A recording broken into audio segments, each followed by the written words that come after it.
Alright, so I found the reason why my hedger wasn't working.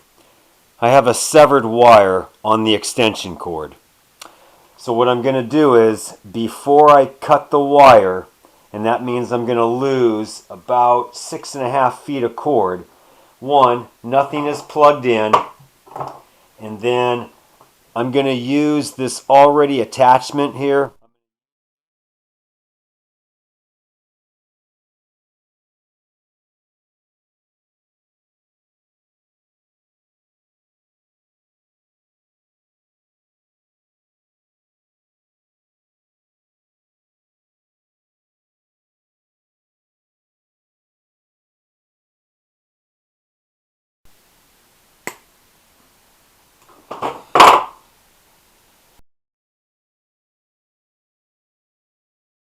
So cut the wire. I'm going to leave that alone for now, and I'm going to focus on this piece. This is the piece I'm going to lose, but I need to take this attachment off.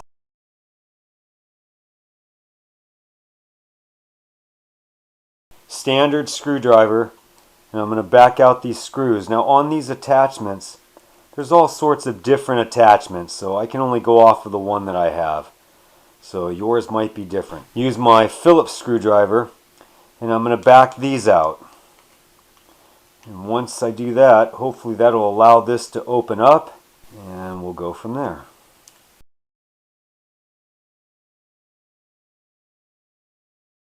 That's going to reveal the cord, this white insulation, and the wires inside. And then when I pull this out of the way,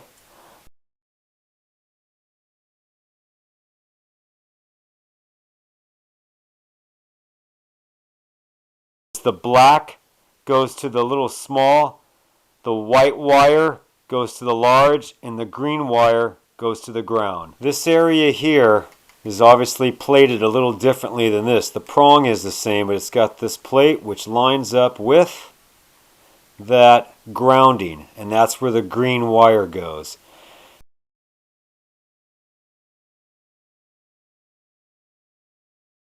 So next thing I'm going to do is I need to remove the Phillips screws where the wires are attached.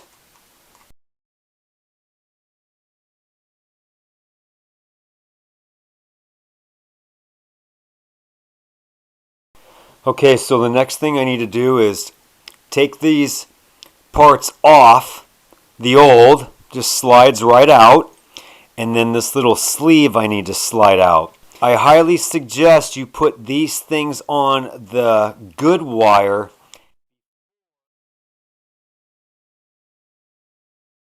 Okay, it's much easier to slide everything on while everything is very well enclosed.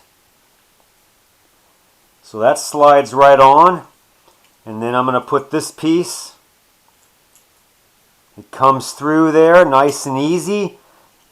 Because I haven't cut anything yet, I'll slide this out of the way, and I'll slide this out of the way. So now, according to the original wire, I'm going to make a measurement.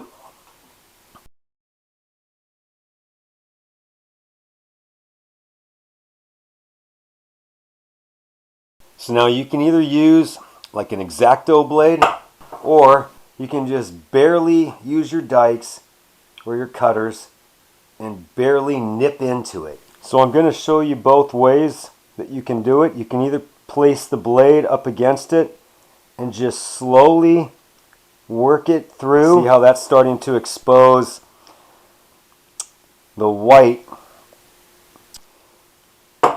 Okay, so that should be, yep, here we go. So now I'm going to pull this all the way off, slowly and carefully.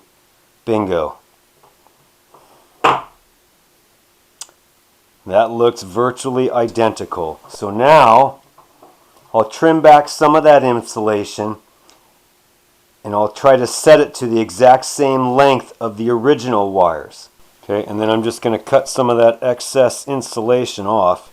So I cut it very similar to what the original was. I can always cut it shorter if I need to, but if I don't, I'll leave it. Now I need to strip these wires.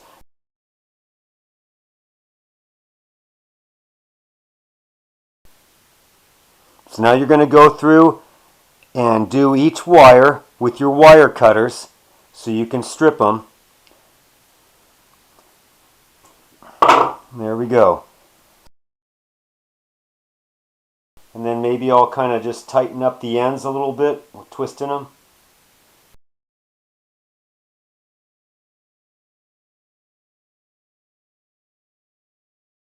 So I'm going to show you how I'm going to bend that. I bend it with my fingers first, then I'm going to put it in here and I'm going to form bend it around the screw. So that's roughly how it's going to go into the clamp.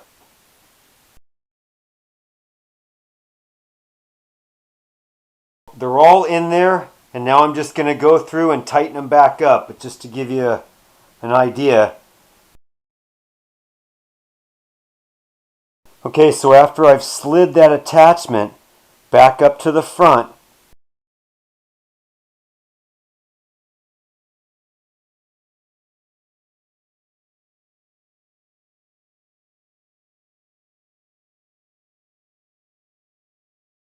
and now we need to plug it in and see if it works. And now take the other end for the moment of truth. And does it work? Oh yeah! We're in business. And the crowd goes wild.